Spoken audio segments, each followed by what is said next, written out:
Hello aspirants and welcome to Chetan Bharat learning.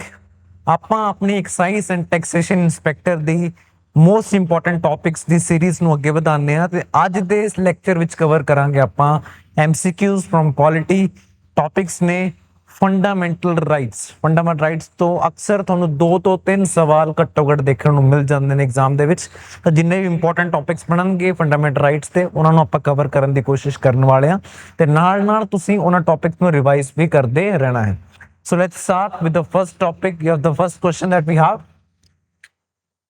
Fundamental rights of the Indian Constitution act as the conscience of the Constitution because they protect individuals against the misuse of state power and guard the rights of minorities against the majority. ਹੁਣ ਇਹਦੇ ਚ ਆਪਾਂ identify ਕਰਨੀ ਹੈ ਕਿ fundamental rights ਦੇ case ਚ ਜਿਹੜੀ ਫਿਲਾਸਫੀ ਹੈਗੀ ਹੈ ਉਹ ਕੀ ਹੈ। ਫਿਲਾਸਫੀ ਨੂੰ ਆਇਡੈਂਟੀਫਾਈ ਕਰਨਾ ਆਪਾਂ ਤਾਂ ਫੰਡਾਮੈਂਟਲ ਰਾਈਟਸ ਦੇ ਕੇਸ 'ਚ ਜਿਹੜੀ ਫੰਡਾਮੈਂਟਲ ਰਾਈਟਸ ਨੇ ਕਹਿੰਦੇ both the protection against misuse of state power and the protection of minority rights are correct. फिर पूछा गया only the protection against misuse of state power is recognized function of fundamental rights. फिर fundamental rights are intended solely to protect the majority from the arbitrary action of the state. फिर कहने हैं कि Indian Constitution does not provide specific protection for minorities under the fundamental rights. Correct statement identify ਕਰਨੀ ਹੈ ਆਪਾਂ based on the understanding of fundamental rights. ਹੁਣ ਜਦੋਂ fundamental rights ਦੀ ਗੱਲ ਕਰਦੇ ਹਾਂ ਤਾਂ ਸ਼ਾਇਦ ਜੇ ਤੁਸੀਂ ਕੱਲ ਦਾ ਲੈਕਚਰ ਦੇਖਿਆ ਹੋਊਗਾ ਤਾਂ ਉਹਦੇ ਵਿੱਚ ਆਪਾਂ ਮੈਂਸ਼ਨ ਕੀਤਾ ਸੀਗਾ ਕਿ ਜਦੋਂ ਲਿਬਰਲਿਜ਼ਮ ਦੀ ਗੱਲ ਕੀਤੀ ਸੀ ਆਪਾਂ ਕਿਹਾ ਸੀਗਾ ਕਿ ਇੰਡੀਵਿਜੂਅਲ ਦੀ ਜਿਹੜੀ ਰਾਈਟਸ ਨੇ ਉਹਨਾਂ ਨੂੰ ਵਧਾਉਣਾ ਹੈ ਤੇ ਸਟੇਟ ਦੀ ਜਿਹੜੀ ਪਾਵਰ ਹੈ ਨੂੰ ਆਪਾਂ ਘਟਾਉਣਾ ਹੈ। ਸਟੇਟ ਦੀ ਪਾਵਰ ਨੂੰ ਰਿਸਟ੍ਰਿਕਟ ਕਰਨਾ ਹੈ ਜ਼ਰੂਰੀ ਹੈ। ਫੰਡਾਮੈਂਟਲ ਰਾਈਟਸ ਮਤਲਬ ਮੌਲਿਕ ਅਧਿਕਾਰਾਂ ਦੀ ਗੱਲ ਕਰ ਰਹੇ ਹਾਂ ਤਾਂ ਬਿਨਾਂ ਇਸ ਤੋਂ ਕਿਸੇ ਵੀ ਸਿਟੀਜ਼ਨ ਦਾ ਜਿਉਣਾ ਉਸਦੇ ਮੁਲਕ ਦੇ ਵਿੱਚ ਪੋਸੀਬਲ ਹੀ ਨਹੀਂ ਹੋ ਸਕਦਾ ਇਨ ਅ ਡਿਗਨੀਫਾਈਡ ਮੈਨਰ, ਤਾਂ ਹੀ ਉਹ ਫੰਡਾਮੈਂਟਲ ਨੇ। ਸੋ ਪਹਿਲੀ ਸਟੇਟਮੈਂਟ ਨੂੰ ਦੇਖੋ, both the protection against the misuse of state power and the protection of minority rights are correct. ਹੁਣ ਸਟੇਟ ਪਾਵਰ ਤਾਂ ਸਮਝ ਆ ਗਿਆ, ਜਦੋਂ ਲਿਬਰਟੀ ਦੀ ਗੱਲ ਕੀਤੀ ਜਾਵੇ ਤਾਂ ਮੈਜੋਰਿਟੀ ਤੇ ਮਾਈਨੋਰਿਟੀ ਦੀ ਗੱਲ ਆ ਜਾਂਦੀ ਹੈ। ਜੇ ਮੈਜੋਰਿਟੀ ਦੀ ਹੀ ਬਾਰ-ਬਾਰ ਗੱਲ ਮੰਨੀ ਜਾ ਰਹੀ ਹੈ ਤੇ ਮਾਈਨੋਰਿਟੀ ਦੇ ਪੁਆਇੰਟਸ ਨੂੰ ਦਬਾਇਆ ਜਾ ਰਿਹਾ ਤਾਂ ਹੌਲੀ-ਹੌਲੀ ਤੁਸੀਂ ਦੇਖੋਗੇ ਉਹ ਸੋਸਾਇਟੀ ਜਿਹੜੀ ਹੈਗੀ ਹੈ ਮੈਜੋਰਿਟੇਰੀਅਨ ਸੋਸਾਇਟੀ ਬਣਦੀ ਜਾਊਗੀ। ਮਾਈਨੋਰਿਟੀਜ਼ ਨੂੰ ਸਾਈਡਲਾਈਨ ਕਰਨਾ ਸ਼ੁਰੂ ਕਰ ਦਿੱਤਾ ਜਾਊਗਾ ਤਾਂ ਮਾਈਨੋਰਿਟੀ ਵੌਇਸਸ ਦੀ ਪ੍ਰੋਟੈਕਸ਼ਨ ਹੋਵੇ ਤਾਂ ਇਸ ਲਈ ਮਾਈਨੋਰਿਟੀ ਰਾਈਟਸ ਨੂੰ ਪ੍ਰੋਟੈਕਟ ਕਰਨਾ ਜ਼ਰੂਰੀ ਹੈ ਤੇ ਇਹ ਵੀ ਫੰਡਾਮੈਂਟਲ ਰਾਈਟਸ ਦੇ ਘੇਰੇ ਵਿੱਚ ਆਂਦਾ ਹੀ ਆਂਦਾ। ਜਦੋਂ ਆਪਾਂ ਐਜੂਕੇਸ਼ਨਲ ਤੇ ਕਲਚਰਲ ਰਾਈਟਸ ਦੀ ਗੱਲ ਕਰਦੇ ਹਾਂ, ਆਰਟੀਕਲ 29 ਦੀ ਗੱਲ ਕਰਦੇ ਹਾਂ, ਆਰਟੀਕਲ 30 ਦੀ ਗੱਲ ਕਰਦੇ ਹਾਂ ਤਾਂ ਉਹਦੇ ਵਿੱਚ ਮਾਈਨੋਰਿਟੀਜ਼ ਕੋਲ ਅਧਿਕਾਰ ਹੈ ਆਪਣੇ ਡਿਸਟਿੰਕਟ ਕਲਚਰ, ਆਪਣੀ ਡਿਸਟਿੰਕਟ ਸਕ੍ਰਿਪਟ ਨੂੰ ਬਚਾਉਣ ਦਾ। ਸੋ ਫੰਡਾਮੈਂਟਲ ਰਾਈਟਸ ਦੇ case it is acting as a protection against the misuse of state power. The answer is yes. ਇਹਦੇ ਨਾਲ ਨਾਲ ਪ੍ਰੋਟੈਕਸ਼ਨ ਵੀ ਹੈ for the conservation of minority rights. So A happens to be the right answer in this case. Next ਅੱਗੇ ਚੱਲਦੇ ਹਾਂ ਜੀ ਆਪਾਂ। ਹਾਂਜੀ, ਆਰਟੀਕਲ 14 ਦੀ ਗੱਲ ਹੋ ਗਈ। Under the article 14 of the Indian Constitution, the concept of, ਧਿਆਨ ਨਾਲ ਪੜਿਓ, equal protection of laws. Article 14 ਦੀ ਜਦੋਂ ਆਪਾਂ ਗੱਲ ਕਰਦੇ ਹਾਂ ਤਾਂ ਦੋ ਗੱਲਾਂ ਕਰਦੇ ਹਾਂ। ਪਹਿਲਾ ਇਕੁਐਲਿਟੀ ਬਿਫੋਰ ਲਾਅ, ਸੈਕਿੰਡ ਹੈਗੀ ਹੈ ਜੀ ਇਕੁਅਲ ਪ੍ਰੋਟੈਕਸ਼ਨ ਆਫ ਲਾਅ। ਉਰੇ ਪੁੱਛਿਆ ਗਿਆ ਇਕੁਅਲ ਪ੍ਰੋਟੈਕਸ਼ਨ ਆਫ ਲਾਅ ਬਾਰੇ ਤੇ ਉਰੇ ਸਟੇਟਮੈਂਟਸ ਪੜ੍ਹਨਾ ਸ਼ੁਰੂ ਕਰਦੇ ਹਾਂ ਆਪਾਂ। ਪਹਿਲਾ, that no individual is above the authority of law. Second, the people in similar circumstances should be treated equally under the law. Third, the total absence of any arbitrary power within the functioning of the state. फिर पूछा गया that the legal system must apply the same punishment to everyone without any classification. Article 14 ਦੀ ਗੱਲ ਹੋ ਰਹੀ ਹੈ, ਦੋ parts ਹੈ, ਪਹਿਲਾ ਇਕੁਐਲਿਟੀ ਦਾ ਪਾਰਟ ਹੈ, ਦੂਜਾ ਹੈਗਾ ਇਕੁਅਲ ਪ੍ਰੋਟੈਕਸ਼ਨ ਆਫ ਲਾਅ ਦਾ। ਇਕੁਅਲ ਪ੍ਰੋਟੈਕਸ਼ਨ ਆਫ ਲਾਅ ਦਾ ਜੇ ਤੁਸੀਂ ਦੇਖੋਗੇ ਤਾਂ ਮਤਲਬ ਨਿਕਲ ਕੇ ਆਉਂਦਾ ਹੈ ਕਿ ਤੁਸੀਂ ਉਰੇ ਸਿਮਿਲਰਲੀ ਪਲੇਸ ਜਿਹੜੇ ਲੋਕ ਨੇ ਉਹਨਾਂ ਨੂੰ ਅਲੱਗ ਟ੍ਰੀਟ ਕਰਨਾ ਹੈ ਵਿਦ ਦ ਵਨਸ ਜੋ ਅਲੱਗ ਤਰੀਕੇ ਨਾਲ ਪਲੇਸ ਨੇ। ਫੋਰ ਐਗਜ਼ਾਮਪਲ ਲੈਟਸ ਸੇ ਕੋਈ ਹੈ ਜਿਨ੍ਹਾਂ ਦਾ social status, economic status, educational status ਅਲੱਗ ਹੈ ਫਰੋਮ ਦੀ ਅਦਰ ਪੀਪਲ, ਤਾਂ ਇਹਨਾਂ ਨੂੰ ਤੁਸੀਂ ਅਲੱਗ ਟ੍ਰੀਟ ਕਰੋਗੇ ਤਾਂ ਤੁਸੀਂ ਬਰਾਬਰੀ ਤੇ ਨਹੀਂ ਤੋਲੋਗੇ, ਤੁਸੀਂ ਇਹਨਾਂ ਨੂੰ ਅਲੱਗ ਟ੍ਰੀਟ ਕਰ ਸਕਦੇ ਹੋ ਵਰਸਸ ਇਹਨਾਂ ਦੇ। ਤਾਂ ਇਕੁਅਲ ਪ੍ਰੋਟੈਕਸ਼ਨ ਆਫ ਲਾਜ਼ ਦੀ ਗੱਲ ਆਪਾਂ ਉਰੇ ਕਰਨ ਵਾਲੇ। ਇਕੁਐਲਿਟੀ ਦੀ ਗੱਲ ਕਰੀਏ ਤਾਂ ਇਕੁਐਲਿਟੀ ਮਤਲਬ ਸਾਰੇ ਨੂੰ ਬਰਾਬਰੀ ਦੇ, ਤੁਸੀਂ ਬਰਾਬਰੀ ਤੇ ਰੱਖ ਕੇ ਹੀ ਤੋਲ ਰਹੇ ਹੋ, ਤਾਂ ਉਹ ਫਸਟ ਪਾਰਟ ਹੈ। ਬਟ ਸਟੇਟਮੈਂਟ ਪੁੱਛਦੀ ਹੈ ਉਰੇ ਇਕੁਅਲ ਪ੍ਰੋਟੈਕਸ਼ਨ ਆਫ ਲਾਜ਼ ਬਾਰੇ, ਤਾਂ in this case the people in similar circumstances should be treated equally under the law। ਜੇ ਸਿਮਿਲਰ ਸਰਕਮਸਟੈਂਸਿਸ ਨੇ ਤਾਂ ਉਹਨਾਂ ਨੂੰ ਸਿਮਿਲਰ ਟ੍ਰੀਟਮੈਂਟ ਦਿਓ, ਜੇ ਡਿਸਸਿਮਿਲਰ ਨੇ ਤਾਂ ਡਿਸਸਿਮਿਲਰ ਟ੍ਰੀਟਮੈਂਟ ਦਿਓ। So B happens to be the right answer. ਹਾਂ, ਜੇ ਉਰੇ ਇਕੁਅਲ ਪ੍ਰੋਟੈਕਸ਼ਨ ਆਫ ਲਾਅ ਨਾ ਹੁੰਦਾ, ਇਕੁਐਲਿਟੀ ਬਿਫੋਰ ਲਾਅ ਹੁੰਦਾ, ਤਾਂ ਫਿਰ ਇਹ ਸਹੀ ਆਂਸਰ ਹੋਣਾ ਸੀ। ਚਲਿਏ ਨੈਕਸਟ ਅੱਗੇ ਵੱਧ ਜਾਂਦੇ ਆਪਾਂ। क्वेश्चन है which of the following parts of the constitution of India reflects the principles of UDHR Universal Declaration of Human Rights 1948। ਹੁਣ ਤੁਹਾਡੇ ਚ ਬਹੁਤ ਸਾਰੇ ਵਿਦਿਆਰਥੀ ਹੋਣਗੇ ਜਿਨ੍ਹਾਂ ਨੇ universal declaration of human rights ਬਾਰੇ ਨਹੀਂ ਸੁਣਿਆ ਹੋਊਗਾ, ਪਰ ਮੈਂ ਜਾਣਬੁੱਝ ਕੇ ਕੁਐਸਚਨ ਚੁਣਿਆ, ਇਹਨੂੰ ਆਪਾਂ ਪ੍ਰੀਲਿਮਸ UPSC 2020 ਤੋਂ ਮੋਡੀਫਾਈ ਕਰਕੇ ਸਵਾਲ ਬਣਾਇਆ ਤੁਹਾਡੇ ਵਾਸਤੇ, ਤਾਂ ਇਹ ਜਾਣਬੁੱਝ ਕੇ ਮੈਂ ਚੁਣਿਆ। ਐਟ ਦਿਸ ਸਟੇਜ ਤੁਸੀਂ UDHR ਬਾਰੇ ਪੜੋਗੇ ਵੀ ਨਹੀਂ ਤੇ ਨਾ ਹੀ ਤੁਹਾਨੂੰ ਪੜਨਾ ਚਾਹੀਦਾ, ਬਟ ਕਾਮਨ ਸੈਂਸ ਨੂੰ ਯੂਜ਼ ਕਰਕੇ ਆਪਾਂ ਇਹਦਾ ਆਨਸਰ ਬਿਲਕੁਲ ਸਹੀ ਆਇਡੈਂਟੀਫਾਈ ਕਰ ਲਾਂਗੇ। Universal declaration of human rights, human rights ਦੀ ਗੱਲ ਹੋ ਰਹੀ ਹੈ, ਮਨੁੱਖੀ ਅਧਿਕਾਰਾਂ ਦੀ ਗੱਲ ਹੋ ਰਹੀ ਹੈ। ਕੀ ਉਹ ਪੋਜ਼ਿਟਿਵ ਸਟੈਪ ਹੋਊਗਾ ਹਿਊਮੈਨਿਟੀ ਦੇ ਵੈਲਫੇਅਰ ਲਈ? ਦੀ ਆਨਸਰ ਇਜ਼ ਯੈਸ। ਸੋਚੋ ਜ਼ਰਾ universal declaration of human rights ਵਿੱਚ ਕੀ ਹੁੰਦਾ ਹੋਊਗਾ ਮਨੁੱਖੀ ਅਧਿਕਾਰਾਂ ਦੇ ਕੇਸ 'ਚ? ਕੀ ਉੱਥੇ ਡਿਗਨਿਟੀ ਦੀ ਗੱਲ ਹੋਊਗੀ? ਯੈਸ। ਕੀ ਉੱਥੇ ਫਰੈਟਰਨਿਟੀ ਦੀ, ਆਪਸੀ ਭਾਈਚਾਰੇ ਦੀ ਗੱਲ ਹੋ ਰਹੀ ਹੋਗੀ? ਯੈਸ। ਕੀ ਉੱਥੇ ਸਟੇਟ ਦੀ ਪਾਵਰ ਨੂੰ ਘੱਟ ਕਰਨ ਦੀ ਤੇ ਜਿਹੜੇ ਸਿਟੀਜ਼ਨਸ ਨੇ, ਰੈਜ਼ੀਡੈਂਟਸ ਨੇ, ਉਹਨਾਂ ਦੀ ਪਾਵਰ ਨੂੰ ਵਧਾਉਣ ਦੀ, ਉਹਨਾਂ ਦੀ ਲਿਬਰਟੀ ਨੂੰ ਵਧਾਉਣ ਦੀ ਗੱਲ ਹੋ ਰਹੀ ਹੋਗੀ? ਦੀ ਆਨਸਰ ਇਜ਼ ਯੈਸ। ਕੀ ਉੱਥੇ ਇਕੁਅਲ ਪੇਮੈਂਟ ਦੀ ਗੱਲ ਹੋ ਰਹੀ ਹੋਗੀ for equal work? The answer is yes. ਜਿਹੜੇ ਵਲਨਰੇਬਲ ਨੇ ਉਹਨਾਂ ਲਈ ਕੀ ਕੋਈ ਸੋਸ਼ਲ ਪ੍ਰੋਟੈਕਸ਼ਨ ਦੀ ਗੱਲ ਹੋ ਰਹੀ ਹੋਗੀ? ਯੈਸ। ਤਾਂ ਇਹ ਸਾਰੀਆਂ ਗੱਲਾਂ ਜੇ universal declaration of human rights ਹੋ ਰਹੀਆਂ ਤਾਂ ਕਿਤੇ ਨਾ ਕਿਤੇ ਇਹ ਚੰਗੀਆਂ ਗੱਲਾਂ ਕੰਟਰੀਜ਼ ਨੇ ਵੀ ਆਪਣੇ ਕਨਸਟੀਟਿਊਸ਼ਨ ਦੇ ਵਿੱਚ ਅਡਾਪਟ ਕੀਤੀਆਂ ਹੋਣੀਆਂ, ਕੰਟਰੀਜ਼ ਨੇ ਆਪਣੇ ਲਾਜ਼ ਦੇ ਵਿੱਚ ਅਡਾਪਟ ਕੀਤੀਆਂ ਹੋਣੀਆਂ, ਤੇ ਕੰਟਰੀਜ਼ ਨੇ ਕੀਤੀਆਂ ਤਾਂ ਇੰਡੀਆ ਨੇ ਵੀ ਕੀਤੀਆਂ ਹੋਣੀਆਂ। ਤਾਂ ਹੁਣ ਸੋਚਣਾ ਤੁਸੀਂ ਲੌਜੀਕਲੀ ਕਾਮਨ ਸੈਂਸ ਯੂਜ਼ ਕਰਕੇ ਕਿ ਕਿਹੜੇ ਪਾਰਟ ਦੇ ਵਿੱਚ ਕਨਸਟੀਟਿਊਸ਼ਨ ਦੇ ਵਿੱਚ ਆਹ ਗੱਲਾਂ ਹੋ ਸਕਦੀਆਂ। ਪਹਿਲੀ ਸਟੇਟਮੈਂਟ ਦੀ ਗੱਲ ਕਰੀਏ, ਕਹਿੰਦਾ only the preamble and the DPSP of state, ਜਾਂ DPSP ਦੀ ਗੱਲ ਹੋ ਰਹੀ।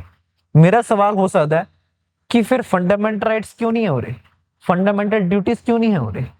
ਸੈਕਿੰਡ ਪੜੋ, ਕਹਿੰਦੇ ਫੰਡਾਮੈਂਟਲ ਰਾਈਟਸ ਤੇ ਪ੍ਰੀਐਮਬਲ ਹੈ, DPSP ਬਾਹਰ ਕੱਢਤਾ, ਫੰਡਾਮੈਂਟਲ ਡਿਊਟੀ ਬਾਹਰ ਕੱਢਤਾ। ਥਰਡ DPSP ਰੱਖ ਲਿਆ ਤੇ ਫੰਡਾਮੈਂਟਲ ਡਿਊਟੀ ਰੱਖ ਲਿਆ, ਫੰਡਾਮੈਂਟਲ ਰਾਈਟਸ ਬਾਹਰ ਕੱਢਤਾ, ਪ੍ਰੀਐਮਬਲ ਬਾਹਰ ਕੱਢਤਾ। ਫੋਰਥ ਪੜੋ, ਪ੍ਰੀਐਮਬਲ, DPSP ਐਂਡ ਫੰਡਾਮੈਂਟਲ ਡਿਊਟੀਜ਼, ਇਹਦੇ ਨਾਲ ਫੰਡਾਮੈਂਟਲ ਰਾਈਟਸ ਵੀ ਪਾਓ। ਉਰੇ ਮਿਸਪ੍ਰਿੰਟ ਸੀਗਾ, ਆਣਾ ਚਾਹੀਦਾ ਸੀ। ਇਹ ਫੋਰਥ ਸਟੇਟਮੈਂਟ ਜਿਹੜੀ ਹੈਗੀ ਹੈ ਇਹ ਕੰਪਰੀਹੈਂਸਿਵ ਤਰੀਕੇ ਨਾਲ ਇਸ ਦੀ ਐਸੈਂਸ ਨੂੰ, ਇਹਦੀ ਰੂਹ ਨੂੰ ਫੜਦੀ ਹੈ। So fourth statement happens to be the right answer in this case. Next let's move forward. ਹਾਂਜੀ, the constitutional protection against untouchability as a form of discrimination is categorized under। ਜਦੋਂ ਆਪਾਂ ਫੰਡਾਮੈਂਟਲ ਰਾਈਟਸ ਦੀ ਗੱਲ ਕਰਦੇ ਹਾਂ ਤਾਂ ਆਪਾਂ 6 categories ਦੀ ਗੱਲ ਕਰਦੇ ਹਾਂ। ਪਹਿਲੀ ਇਕੁਐਲਿਟੀ ਦੀ ਗੱਲ ਕਰਦੇ ਹਾਂ, ਫਿਰ ਇਕੁਐਲਿਟੀ ਦੀ ਜਿਹੜੀ ਗੱਲ ਹੈ ਉਹ ਆਪਾਂ 14 ਤੋਂ 18 ਆਰਟੀਕਲ ਤੱਕ ਕਰਦੇ ਹਾਂ। 19 ਤੋਂ 22 ਤੱਕ ਆਪਾਂ ਫਰੀडम ਦੀ ਗੱਲ ਕਰਦੇ ਹਾਂ। 23 ਤੋਂ 24 ਤੱਕ ਆਪਾਂ ਰਾਈਟਸ ਅਗੇਂਸਟ ਐਕਸਪਲੋਇਟੇਸ਼ਨ ਦੀ ਗੱਲ ਕਰਦੇ ਹਾਂ। ਫਿਰ ਉਸ ਤੋਂ ਬਾਅਦ ਰਿਲੀਜੀਅਸ ਰਾਈਟਸ ਆ ਜਾਂਦੀਆਂ 25 ਤੋਂ 28। 29 ਤੋਂ 30 ਜਿਹੜੀ ਹੈਗੀ ਹੈ ਉਹ ਕਲਚਰਲ ਤੇ ਐਜੂਕੇਸ਼ਨਲ ਰਾਈਟਸ ਨੇ। ਫਿਰ ਆਰਟੀਕਲ 32 ਜਿਹੜਾ ਹੈਗਾ ਉਹ ਪ੍ਰੋਟੈਕਸ਼ਨ ਦੀ ਗੱਲ ਕਰਦਾ, ਰਿਟਸ ਦੀ ਜਦੋਂ ਆਪਾਂ ਗੱਲ ਕਰਦੇ ਹਾਂ। ਤਾਂ ਇਹ 6 ਕੈਟਾਗਰੀਜ਼ ਹੋ ਗਈਆਂ, ਇਹਨੂੰ ਤੁਸੀਂ ਯਾਦ ਕਰਕੇ ਰੱਖਣਾ। ਤਾਂ ਉਰੇ ਕੁਐਸਚਨ ਪੁੱਛਿਆ ਗਿਆ, ਕਹਿੰਦੇ ਜਿਹੜੀ ਪ੍ਰੋਟੈਕਸ਼ਨ ਅਗੇਂਸਟ ਅਨਟਚੇਬਿਲਿਟੀ ਹੈ ਉਹ ਕਿਹੜੀ ਕੈਟਾਗਰੀ ਦੇ ਵਿੱਚ ਆਉਂਦੀ ਹੈ? ਇਹ ਸਵਾਲ ਪੁੱਛਿਆ ਜਾ ਰਿਹਾ ਹੈ। ਆਮ ਤੌਰ ਤੇ ਬਹੁਤ ਸਾਰੇ ਐਗਜ਼ਾਮਸ ਦੇ ਵਿੱਚ ਇਸ ਕੈਟਾਗਰੀ ਦੇ ਸਵਾਲ ਪੁੱਛੇ ਜਾਂਦੇ। ਪਹਿਲਾ ਜੀ ਰਾਈਟ ਅਗੇਂਸਟ ਐਕਸਪਲੋਇਟੇਸ਼ਨ। ਤੁਹਾਨੂੰ ਲੱਗ ਸਕਦਾ ਹੈ ਕਿ ਰਾਈਟ ਅਗੇਂਸਟ ਐਕਸਪਲੋਇਟੇਸ਼ਨ ਹੋ ਸਕਦਾ ਹੈ, क्योंकि untouchability again you are exploiting someone, है ना। Second statement the right to constitutional remedy, ये तो बिल्कुल नहीं होने वाला, क्यों? क्योंकि ये तो आर्टिकल 32 कवर कर रहा है जी। फिर the right to equality, then right to freedom. Right to freedom होने दस्या मैं थानू आर्टिकल 19 तो लेके किन्ने तक 22 तक होने वाला है। राइट इक्वालिटी आर्टिकल 14 तो लेके 18 तक होने वाला है। ते प्रोटेक्शन अगेंस्ट अनटचेबिलिटी आर्टिकल 17 ਦੇ ਵਿੱਚ ਮੈਂਸ਼ਨਡ ਹੈ। ਆਰਟੀਕਲ 17 ਅਨਟਚੇबिलिटी ਦੀ ਪ੍ਰੈਕਟਿਸ ਨੂੰ ਅਬੋਲਿਸ਼ ਕਰਦਾ ਹੈ in any form.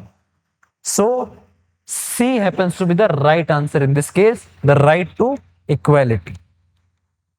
Next, according to Supreme Court's interpretation, which articles prevent discrimination against persons belonging to third gender category? ਜਦੋਂ LGBTQ ਦੀ ਰਾਈਟਸ ਦੀ ਗੱਲ ਕਰਦੇ ਆ ਆਪਾਂ, ਥਰਡ ਜੈਂਡਰ ਦੀ ਗੱਲ ਕਰਦੇ ਆ ਕਿ ਸੁਪਰੀਮ ਕੋਰਟ ਨੇ ਲਿਬਰਲ ਇੰਟਰਪ੍ਰੀਟੇਸ਼ਨ ਰੱਖੀ ਸੀਗੀ ਨਵਤੇਜ ਸਿੰਘ ਜੌਹਰ ਜਜਮੈਂਟ ਦੇ ਵਿੱਚ ਵੀ, ਨਾਲਸਾ ਜਜਮੈਂਟ ਦੇ ਵਿੱਚ ਵੀ, ਹਨਾ। ਤਾਂ ਉਹ ਕਹਿੰਦੇ ਕਿ ਕਿਹੜੇ ਆਰਟੀਕਲਸ ਨੂੰ ਯੂਜ਼ ਕੀਤਾ ਗਿਆ ਹੋਊਗਾ।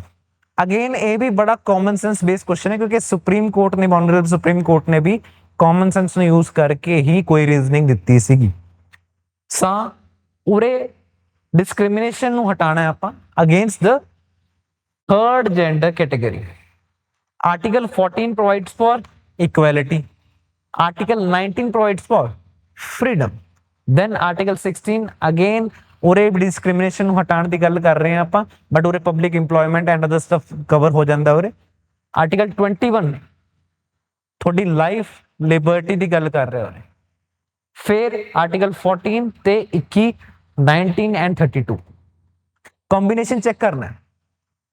Article 14 which provides for the equality, and then ਤੁਹਾਡੀ ਲਾਈਫ ਜਿਹੜੀ ਹੈਗੀ ਹੈ ਡਿਗਨੀਫਾਈਡ ਹੋਵੇ, ਤੁਹਾਡੀ ਪਰਸਨਲ ਲਿਬਰਟੀ ਨੂੰ ਪ੍ਰੋਟੈਕਟ ਕੀਤਾ ਜਾ ਰਿਹਾ ਹੋਵੇ, ਡਿਗਨਿਟੀ ਨੂੰ ਪ੍ਰੋਟੈਕਟ ਕੀਤਾ ਜਾ ਰਿਹਾ, ਤਾਂ ਉਹ ਆਰਟੀਕਲ 21 ਦੇ ਨਾਲ ਲਿੰਕ ਹੋ ਰਿਹਾ। ਤਾਂ ਇੱਕ ਬ੍ਰੌਡਰ ਅੰਡਰਸਟੈਂਡਿੰਗ ਬਣ ਕੇ ਆ ਰਹੀ ਹੈ ਆਰਟੀਕਲ 14 ਤੇ 21 ਦੇ ਨਾਲ। ਤਾਂ hence C happens to be the right answer in this case. Next, which of the following describes the correct scope and application of the writ of mandamus in India?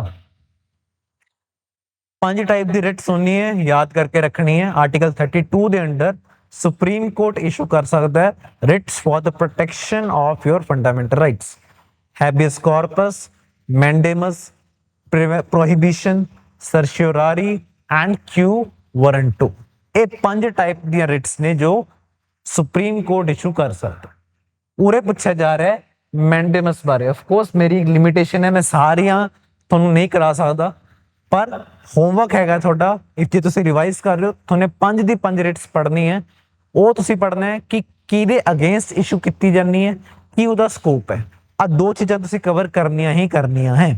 So in this case ਮੈਂਡੇਮਸ ਦੀ ਗੱਲ ਹੋ ਰਹੀ ਹੈ, ਤਾਂ ਉਰੇ ਕਿਹਾ ਜਾ ਰਿਹਾ ਹੈ ਕਿ mandamus can be issued against government, inferior courts and even individuals if a public duty is imposed on them.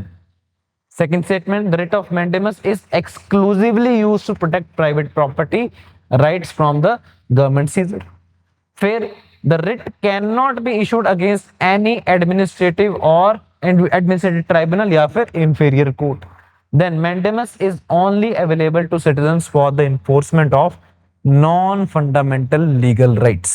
ਜੇ ਤੁਸੀਂ ਐਲੀਮੀਨੇਸ਼ਨ ਮੈਥਡ ਨੂੰ ਵੀ ਚੂਜ਼ ਕਰਨਾ ਸ਼ੁਰੂ ਕਰੋਗੇ ਤਾਂ ਹੌਲੀ ਹੌਲੀ ਦੇਖੋਗੇ ਕਿ ਉਰੇ ਵੀ ਤੁਸੀਂ ਆਪ ਦੇਖੋ ਐਕਸਟ੍ਰੀਮ ਵਰਡਡ ਸਟੇਟਮੈਂਟ ਬਣਦੀ ਜਾ ਰਹੀ ਹੈ ਕਿ ਸਿਰਫ ਸਿਟੀਜ਼ਨਸ ਦੇ ਕੋਲ ਅਵੇਲੇਬਲ ਹੈ, ਉਹ ਵੀ non fundamental right legal rights ਨੂੰ ਇਨਫੋਰਸ ਕਰਨ ਵਾਸਤੇ। ਮੈਂ ਥੋੜੀ ਦੇਰ ਪਹਿਲਾਂ ਦੱਸਿਆ ਕਿ ਆਰਟੀਕਲ 32 ਦਾ ਸਕੋਪ ਉੱਥੇ ਆਉਂਦਾ ਜਿੱਥੇ ਤੁਹਾਡੀ ਫੰਡਾਮੈਂਟਲ ਰਾਈਟਸ ਵਾਇਲੇਟ ਹੋਈਆਂ, ਨਾਟ ਐਨੀ ਲੀਗਲ ਰਾਈਟਸ।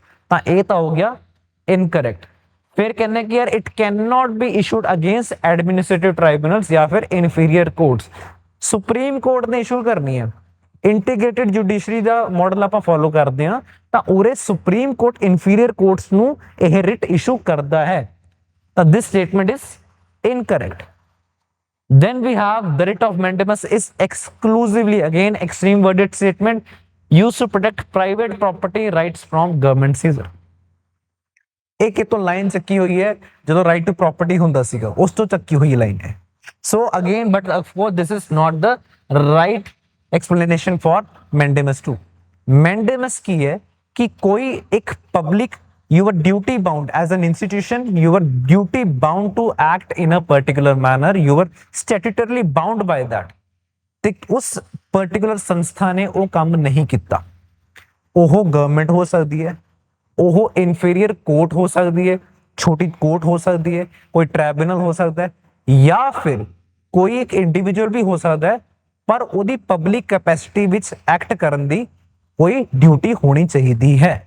ਸਾ ਇਹੀ ਸਟੇਟਮੈਂਟ ਤੁਸੀਂ ਆ ਦੇਖੋ, ਆਪਸ਼ਨ ਏ ਜਿਹੜਾ ਹੈਗਾ ਉਹ ਇਹੀ ਕਹਿ ਰਿਹਾ ਕਿ ਯੂ ਆਰ ਡਿਊਟੀ ਬਾਉਂਡ, ਤੁਹਾਨੂੰ ਉਹ ਕੰਮ ਕਰਨਾ ਹੀ ਸੀਗਾ, ਤੁਸੀਂ ਨਹੀਂ ਕੀਤਾ ਤਾਂ ਸੁਪਰੀਮ ਕੋਰਟ ਨੇ ਮੈਂਡੇਮਸ ਦੀ ਉਰੇ ਰਿਟ ਇਸ਼ੂ ਕਰ ਦਿੱਤੀ ਹੈ ਤੇ ਹੁਣ ਉਹ ਕੰਮ ਕਰਨਾ ਪੈਣਾ ਹੀ ਪੈਣਾ। ਕਿੱਥੇ ਨਹੀਂ ਇਹ ਇਸ਼ੂ ਹੁੰਦੀ, ਜਿੱਥੇ ਡਿਸਕ੍ਰਿਸ਼ਨ ਆ ਜਾਂਦੀ ਹੈ, ਜਿੱਥੇ ਤੁਹਾਡਾ ਕੰਮ ਜਿਹੜਾ ਹੈਗਾ ਉਹ ਡਿਊਟੀ ਬਾਉਂਡ ਨਾ ਹੋ ਕੇ ਡਿਸਕ੍ਰਿਸ਼ਨਰੀ ਨੇਚਰ ਦਾ ਹੋ ਗਿਆ। ਗਵਰਨਰ ਦੇ ਅਗੇਂਸਟ ਇਸ਼ੂ ਹੋ ਸਕਦੀ, ਪ੍ਰੈਜ਼ੀਡੈਂਟ ਦੇ ਅਗੇਂਸਟ ਇਸ਼ੂ ਹੋ ਸਕਦੀ, ਤੇ ਹੋਰ ਜਿਹੜੇ ਡਿਸਕ੍ਰਿਸ਼ਨਰੀ ਨੇਚਰ ਦੇ ਕੰਮ ਹੁੰਦੇ ਆ ਉਹਦੇ ਵਿੱਚ ਮੈਂਡੇਮਸ ਨਾਮ ਦੀ ਜਿਹੜੀ ਰਿਟ ਹੈ ਉਹ ਇਸ਼ੂ ਨਹੀਂ ਹੁੰਦੀ ਹੈਗੀ। So option A is the right answer in this case. Next आ गया जी, among the fundamental rights enshrined in the constitution, which group consists entirely of rights available only to Indian citizens? Again important theme है जी fundamental rights ਦੇ ਵਿੱਚ ਤੁਹਾਨੂੰ ਪੁੱਛਿਆ ਜਾਂਦਾ ਹੈ ਕਿ ਕਿਹੜੇ ਰਾਈਟਸ ਨੇ ਜਿਹੜੇ ਰੈਜ਼ੀਡੈਂਟਸ ਲਈ ਵੀ ਨੇ, ਜਿਹੜੇ ਸਿਟੀਜ਼ਨਸ ਲਈ ਵੀ ਨੇ, ਵਰਸਸ ਕਿਹੜੇ ਰਾਈਟਸ ਨੇ ਜਿਹੜੇ ਸਿਰਫ ਔਰ ਸਿਰਫ ਇੰਡੀਆ ਦੇ ਸਿਟੀਜ਼ਨਸ ਲਈ ਹੀ ਨੇ। ਰੈਜ਼ੀਡੈਂਟ ਕੋਈ ਬਾਹਰ ਰੈਜ਼ੀਡੈਂਟ ਹੈਗਾ ਪਰ ਸਿਟੀਜ਼ਨ ਨਹੀਂ ਹੈਗਾ, ਮਤਲਬ ਕੋਈ ਬਾਹਰਲੇ ਕਿਸੇ ਦੇਸ਼ ਦਾ ਵਾਸੀ ਹੈਗਾ, ਉਹ ਇੰਡੀਆ 'ਚ ਰਹਿ ਰਿਹਾ, ਰੈਜ਼ੀਡੈਂਟ ਹੈ ਪਰ ਇੰਡੀਆ ਦਾ ਸਿਟੀਜ਼ਨ ਨਹੀਂ ਹੈਗਾ, ਤਾਂ ਉਹਦੇ ਲਈ ਕੁਝ ਅਲੱਗ ਕੈਟਾਗਰੀ ਦੇ ਰਾਈਟਸ ਨੇ ਜੋ ਉਹਨੂੰ ਮਿਲ ਜਾਂਦੇ ਆ, ਸਾਰੇ ਫੰਡਾਮੈਂਟਲ ਰਾਈਟਸ ਉਹਨੂੰ ਨਹੀਂ ਮਿਲਦੇ। ਸਿਟੀਜ਼ਨਸ ਨੂੰ ਅਫਕੋਰਸ ਸਾਰੇ ਹੀ ਮਿਲਦੇ ਆ, ਪਰ ਕੁਝ ਫੰਡਾਮੈਂਟਲ ਰਾਈਟਸ ਨੇ ਜੋ ਐਕਸਕਲੂਸਿਵਲੀ ਸਿਟੀਜ਼ਨਸ ਨੂੰ ਹੀ ਮਿਲਦੇ ਨੇ, ਰੈਜ਼ੀਡੈਂਟਸ ਨੂੰ ਜਾਂ ਫਿਰ ਨੌਨ ਸਿਟੀਜ਼ਨਸ ਨੂੰ ਕਹੋ ਨਹੀਂ ਮਿਲਦੇ। ਉਹ ਤਾਂ ਕਿਹੜੇ ਨੇ ਤੁਹਾਨੂੰ ਮੈਂ ਟ੍ਰਿਕ ਦੱਸ ਦਿੰਦਾ, 15 16 19 29 30 ਆਹ 5 ਫੰਡਾਮੈਂਟਲ ਰਾਈਟਸ ਤੁਸੀਂ ਯਾਦ ਰੱਖੋ। ਆਰਟੀਕਲ 15 ਦੇ ਅੰਡਰ, 16 ਦੇ ਅੰਡਰ, 19 ਦੇ ਅੰਡਰ, 29 ਦੇ ਅੰਡਰ ਤੇ 30 ਦੇ ਅੰਡਰ, ਇਹ ਜਿਹੜੇ ਹੈਗੇ ਆ they are exclusively meant for citizens. Non citizens ਨੂੰ ਇਹਨਾਂ ਦੇ ਅੰਡਰ ਪ੍ਰੋਟੈਕਸ਼ਨ ਨਹੀਂ ਦਿੱਤੀ ਜਾਂਦੀ। ਸੋ ਲੈਟਸ ਸੀ ਕਿ ਉਰੇ ਆਪਣਾ ਕਿਹੜਾ ਬਣਦਾ, ਹਾਂਜੀ ਆਰਟੀਕਲ 15 16 ਐਂਡ 19 ਇਹ ਜਿਹੜਾ ਪੇਅਰ ਬਣਦੇ ਆ, ਇਹ ਜਿਹੜੀ ਕੈਟੇਗਰੀ ਬਣਦੀ ਹੈ ਇਹ ਸਿਟੀਜ਼ਨਸ ਨੂੰ ਹੀ ਅਵੇਲੇਬਲ ਹੈ। ਬਾਕੀ ਆਰਟੀਕਲ 14 ਹੋ ਗਿਆ, 17 ਹੋ ਗਿਆ, 18 ਹੋ ਗਿਆ, 20 ਹੋ ਗਿਆ, 21 ਹੋ ਗਿਆ, ਇਹ ਨੌਨ ਸਿਟੀਜ਼ਨਸ ਨੂੰ ਵੀ ਮਿਲ ਜਾਂਦੇ ਨੇ। ਤਾਂ ਇਹਨੂੰ ਇੰਪੋਰਟੈਂਟ ਹੈ ਕੁਐਸਚਨ, ਇਹਨੂੰ ਮਾਰਕ ਕਰਕੇ ਰੱਖੋ, ਇਹਨੂੰ ਰਿਵਾਈਜ਼ ਵਧੀਆ ਤਰੀਕੇ ਨਾਲ ਕਰੋ। ਨੈਕਸਟ ਰਿਗਾਰਡਿੰਗ ਦੀ ਕਨਸਟੀਟਿਊਸ਼ਨਲ ਰੈਮੇਡੀਜ਼, ਹਾਂਜੀ ਅੰਡਰ ਆਰਟੀਕਲ 32 ਆਰਟੀਕਲ ਦੇ ਅੰਡਰ ਜਿਹੜੀ ਕਨਸਟੀਟਿਊਸ਼ਨਲ ਰੈਮੇਡੀਜ਼ ਨੇ ਉਹਨੂੰ ਇੱਕ ਵਾਰ ਰੀਕਾਲ ਕਰੋ ਤੇ ਇਸ ਆਨਸਰ ਨੂੰ, ਇਸ ਕੁਐਸਚਨ ਨੂੰ ਆਨਸਰ ਕਰਨ ਦੀ ਕੋਸ਼ਿਸ਼ ਕਰੋ। ਐਂਡ ਆਈ ਸੁਜੈਸਟ ਕਿ ਤੁਸੀਂ ਐਲੀਮੀਨੇਸ਼ਨ ਕੈਟਾਗਰੀ ਨੂੰ ਫੋਲੋ ਕਰੋ ਵੀਰੇ, ਐਲੀਮੀਨੇਸ਼ਨ ਮੈਥਡ ਨੂੰ ਫੋਲੋ ਕਰੋ ਵੀਰੇ। ਚਲੋ मतलब ਆਪਾਂ ਆਪਸ਼ਨਸ ਨੂੰ ਐਲੀਮੀਨੇਟ ਕਰਨਾ ਕਿ ਕਿਹੜੀ ਸਟੇਟਮੈਂਟ ਲੱਗਦਾ ਹੈ ਕਿ ਯਾਰ ਇਹ ਤਾਂ ਖਰਾਬ ਹੈ, ਇਹ ਤਾਂ ਸਹੀ ਨਹੀਂ ਹੋਊਗੀ, ਉਸ ਅਪਰੋਚ ਨਾਲ ਚੱਲੋ ਵੀਰੇ ਜ਼ਰਾ। ਚਲੋ ਚੱਲਦੇ ਹਾਂ। Writs under article 32 can be issued by any lower district court for the protection of constitutional rights. ਹਾਂਜੀ ਇਹ ਹੋ ਸਕਦਾ ਹੈ? ਨਹੀਂ ਜੀ, ਕਿਉਂਕਿ 32 ਤਾਂ ਸਿਰਫ ਸੁਪਰੀਮ ਕੋਰਟ ਹੀ ਕਰਦੀ ਹੈ। ਫਿਰ article 32 is statutory right but not a part of fundamental right। ਕਹਿੰਦੇ ਫੰਡਾਮੈਂਟਲ ਰਾਈਟਸ ਦਾ ਪਾਰਟ ਨਹੀਂ article 32। No, this is also incorrect। ਥੋੜੀ ਦੇਰ ਪਹਿਲਾਂ ਦੱਸ ਚੁੱਕੇ ਹਾਂ 6 ਕੈਟਾਗਰੀਜ਼ ਬਣਦੀਆਂ ਫੰਡਾਮੈਂਟਲ ਰਾਈਟਸ ਦੀਆਂ, ਆਖਰੀ ਜਿਹੜੀ ਕੈਟਾਗਰੀ ਹੈ ਉਹ ਰਿਟਸ ਦੀ ਹੀ ਕੈਟਾਗਰੀ ਹੈ। ਫਿਰ next, the article 32 can be used by any person to enforce ordinary laws that are not related to fundamental rights। ਇਹ ਵੀ ਪਹਿਲਾਂ ਦੱਸ ਚੁੱਕਿਆ ਮੈਂ ਕਿ ਫੰਡਾਮੈਂਟਲ ਰਾਈਟਸ ਜਦੋਂ ਵਾਇਲੇਟ ਹੋਣਗੀਆਂ ਉਹਨੂੰ ਪ੍ਰੋਟੈਕਟ ਕਰਨ ਵਾਸਤੇ ਆਰਟੀਕਲ 32 ਦੇ ਅੰਡਰ ਰਿਟਸ ਇਸ਼ੂ ਕੀਤੀ ਜਾਂਦੀ ਹੈ। ਲੀਗਲ ਰਾਈਟਸ ਜਿਹੜੀ ਹੈਗੀ ਉਹ ਸੈਪਰੇਟ ਹੈ, ਉਹ ਫੰਡਾਮੈਂਟਲ ਰਾਈਟਸ ਦੇ ਪਰਵਿਊ ਦੇ ਵਿੱਚ ਨਹੀਂ ਹੈਗੀਆਂ ਉਰੇ, ਤੇ ਰਿਟਸ ਵੀ ਉਹਨੂੰ ਕਵਰ ਉਰੇ ਨਹੀਂ ਕਰਦੀਆਂ, right. So this is also the wrong option। we are left with one option। now let's see कि ਇਹ ਸਹੀ ਕਿਉਂ ਹੈ। Supreme Court cannot refuse a writ petition under Article 32 solely on the grounds of delay. Just because application process ਦੇ ਵਿੱਚ delay ਆ ਗਿਆ, ਇਹ sole ground ਨਹੀਂ ਹੋ ਸਕਦਾ। And of course, हाँ, सुप्रीम कोर्ट कैन डिनाई, कोई उसने मसला नहीं है। सुप्रीम कोर्ट उरे ਤੁਹਾਨੂੰ ਹੋ ਸਕਦਾ ਹੈ ਕਿ ਹਾਂ ਤੁਹਾਡੀ ਜਿਹੜੀ ਐਪਲੀਕੇਸ਼ਨ ਉਰੇ ਹੋ ਰਹੀ ਹੈ, ਤੁਸੀਂ ਫਾਈਲ ਕੀਤੀ ਹੈ, ਉਹਦੇ ਕੇਸ ਸੁਪਰੀਮ ਕੋਰਟ ਕਹੇ ਕਿ ਅਸੀਂ ਐਕਸੈਪਟਿੰਗ ਕਰ ਰਹੇ ਹਾਂ, but that's a different part. ਸਿਰਫ ਜੇ ਗਰਾਊਂਡਸ ਕੀ ਹੈ, डिले ਦੇ ਗਰਾਊਂਡਸ ਹੈ, ਉਹਦੇ ਕੇਸ ਐਸਾ ਨਹੀਂ ਹੈ ਕਿ ਸੁਪਰੀਮ ਕੋਰਟ ਉਰੇ ਉਹਨੂੰ ਰਿਫਿਊਜ਼ ਕਰਦੇ। ਸੋ out of all the 4 statements that we had, this happens to be the statement जो सही बनती जा रही। So this is the right answer. Identify the correct statement regarding the application of fundamental rights to non-citizens in India.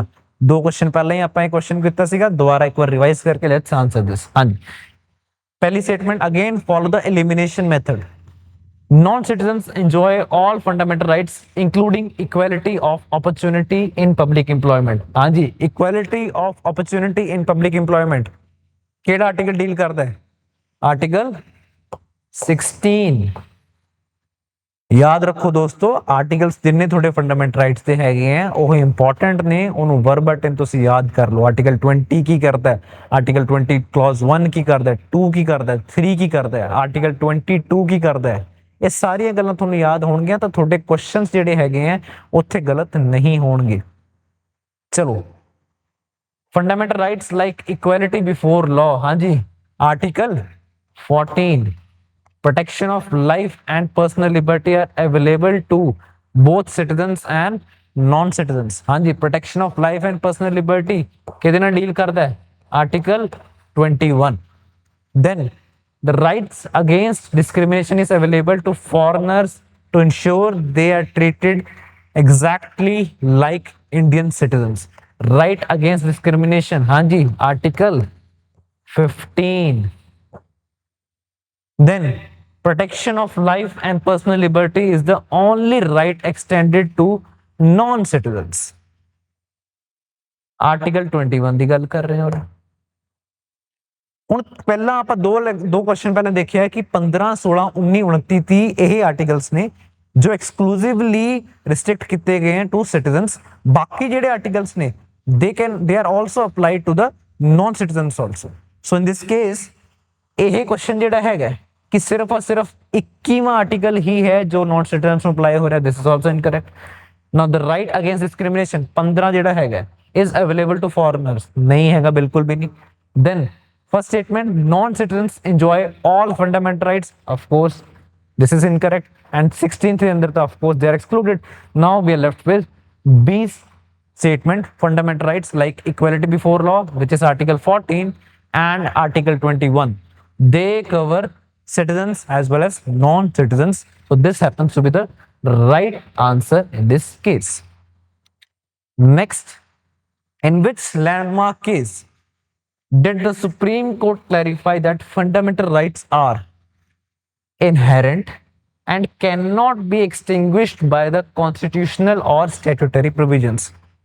ਕਿਹਾ ਜਾ ਰਿਹਾ ਕਿ fundamental rights ਜਿਹੜੇ ਹੈਗੇ ਉਹ ਇਨਹੈਰੈਂਟ ਨੇ, ਉਹਨਾਂ ਨੂੰ ਤੁਸੀਂ ਬਦਲ ਹੀ ਨਹੀਂ ਸਕਦੇ। ਇਹ ਕਿਹੜੇ ਕੇਸ ਵਿੱਚ ਕਿਹਾ ਗਿਆ ਸੀਗਾ, ਕੁਐਸਚਨ ਇਹ ਪੁੱਛ ਰਿਹਾ ਤੇ ਉਹ ਕੇਸ ਬੜਾ ਇੰਪੋਰਟੈਂਟ ਹੈ।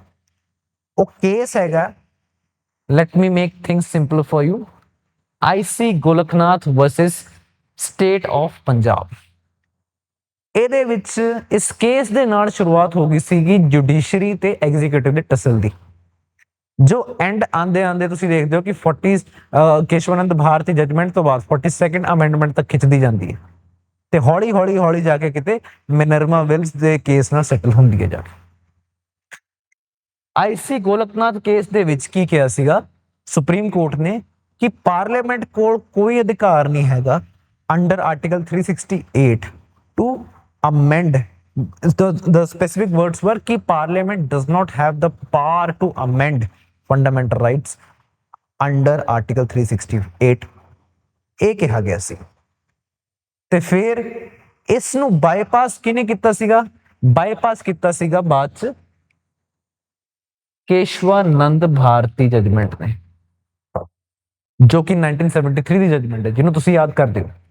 ਉਹਦੇ ਵਿੱਚ ਸੁਪਰੀਮ ਕੋਰਟ ਨੇ ਕਿਹਾ ਸੀਗਾ ਕਿ ਠੀਕ ਹੈ, ਪਾਰਲੀਮੈਂਟ ਕੋਲ ਅਧਿਕਾਰ ਹੈਗਾ, ਉਹ ਫੰਡਾਮੈਂਟਲ ਰਾਈਟਸ ਨੂੰ ਵੀ ਅਮੈਂਡ ਕਰ ਸਕਦੇ ਆ, ਪਰ ਉਹ ਕੀ ਨਹੀਂ ਕਰ ਸਕਦੇ, ਉਹ ਬੇਸਿਕ ਸਟਰਕਚਰ ਨੂੰ ਅਮੈਂਡ ਨਹੀਂ ਕਰ ਸਕਦੇ, ਬੇਸਿਕ ਸਟਰਕਚਰ ਨਹੀਂ ਬਦਲ ਸਕਦੇ। ਫੰਡਾਮੈਂਟਲ ਰਾਈਟਸ ਤੁਸੀਂ ਬਦਲ ਲਓ, ਪਰ ਤੁਸੀਂ ਬੇਸਿਕ ਸਟਰਕਚਰ ਨੂੰ ਹੱਥ ਨਹੀਂ ਲਾ ਸਕਦੇ। ਇਹ ਕੇਸ਼ਵਾਨੰਦ ਭਾਰਤੀ ਜਜਮੈਂਟ ਦੇ ਵਿੱਚ ਕਿਹਾ ਗਿਆ ਸੀਗਾ।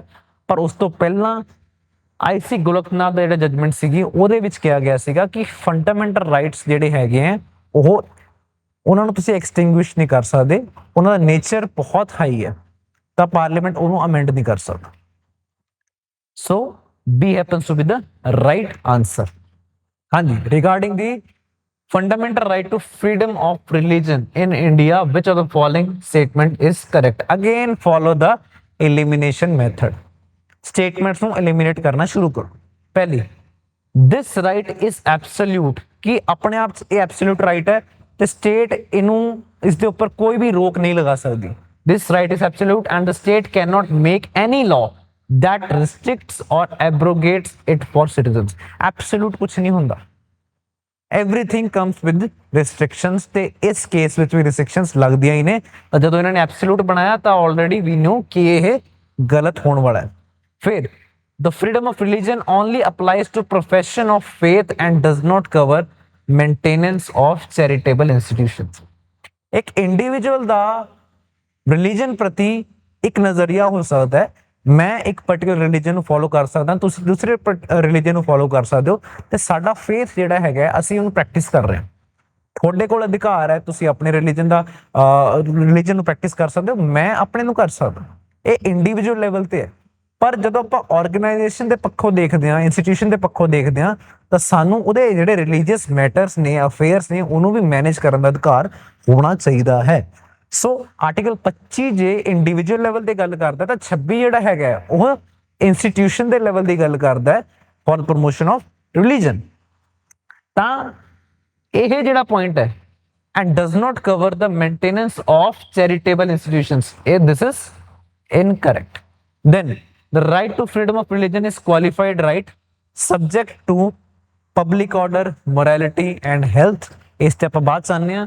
ਡੀ ਤੇ ਆ ਜਾਣੇ, the state is prohibited, state ਨੂੰ ਰੋਕਤਾ from making any law related to the religious practices even for social reform. ਜੇ ਤੁਸੀਂ religion ਦੀ practices ਨੂੰ ਰਿਫਾਰਮ ਕਰਨਾ ਹੈ, ਉਹਦੇ ਲਈ ਵੀ ਕਹਿੰਦੇ state ਕੋਈ law ਨਹੀਂ ਬਣਾ ਸਕਦੀ। ਇੰਡੀਆ ਦਾ ਜਿਹੜਾ ਮਾਡਲ ਆਫ ਸੈਕੂਲਰਿਜ਼ਮ ਹੈ ਨਾ, ਉਹ ਹੈਗਾ ਪੋਜ਼ਿਟਿਵ ਫਾਰਮ, ਵੈਸਟਰਨ ਤੋਂ ਅਲੱਗ ਹੈ। ਵੈਸਟਰਨ ਜੋ ਸੈਕੂਲਰਿਜ਼ਮ ਦੀ ਆਪਾਂ ਗੱਲ ਕਰਦੇ ਹਾਂ, ਤਾਂ ਉਹਨੂੰ ਆਪਾਂ ਨੈਗੇਟਿਵ ਆਈਡੀਆ ਆਫ ਸੈਕੂਲਰਿਜ਼ਮ ਦੇ ਵਿੱਚ ਕਵਰ ਕਰਦੇ ਹਾਂ।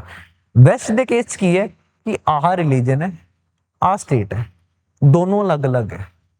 ਇਹ ਰਿਲੀਜਨ ਹੈ, ਇਹ ਸਟੇਟ ਹੈ, ਦੋਨੋਂ ਅਲੱਗ-ਅਲੱਗ ਨੇ। ਰਿਲੀਜਨ ਜਿਹੜਾ ਹੈਗਾ ਸਟੇਟ ਦੇ ਮਾਮਲੇ 'ਚ ਇੰਟਰਫੇਅਰ ਨਹੀਂ ਕਰੂਗਾ, ਸਟੇਟ ਰਿਲੀਜਨ ਦੇ ਮਾਮਲੇ 'ਚ ਇੰਟਰਫੇਅਰ ਨਹੀਂ ਕਰੂਗੀ। ਇਹ ਵੈਸਟਰਨ ਆਈਡੀਆ। ਇੰਡੀਆ ਦਾ ਜਿਹੜਾ ਆਈਡੀਆ ਹੈਗਾ, ਇੰਡੀਆ ਫੋਲੋਸ ਪ੍ਰਿੰਸੀਪਲ ਡਿਸਟੈਂਸ ਮਾਡਲ, ਤੇ ਪੋਜ਼ਿਟਿਵ ਫਾਰਮ ਆਫ ਸੈਕੂਲਰਿਜ਼ਮ ਹੈ ਕਿ ਇੰਡੀਆ ਦੇ ਕੇਸ ਸਾਰੇ ਧਰਮਾਂ ਨੂੰ ਆਪਾਂ ਇਕੁਅਲ ਟ੍ਰੀਟ ਕਰਦੇ ਹਾਂ। ਸਟੇਟ ਦਾ ਕੋਈ ਧਰਮ ਆਪਸ ਦਾ ਨਹੀਂ ਹੈ, ਪਰ ਰਿਲੀਜੀਅਸ ਰਿਫਾਰਮ ਲਈ ਸਟੇਟ ਇੰਟਰਵੀਨ ਕਰ ਸਕਦੀ ਹੈ। So this statement is also incorrect.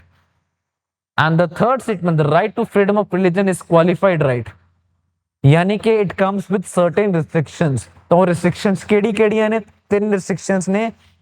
Subject to public order, public order ਨਹੀਂ ਵਾਇਲੇਟ ਹੋਣਾ ਚਾਹੀਦਾ। ਦੈਨ ਮੋਰੈਲਿਟੀ ਐਂਡ ਹੈਲਥ, ਇਹ 3 ਚੀਜ਼ਾਂ ਨੇ ਜੋ ਰਿਸਟ੍ਰਿਕਸ਼ਨਸ ਲਗਾਈਆਂ ਗਈਆਂ ਨੇ।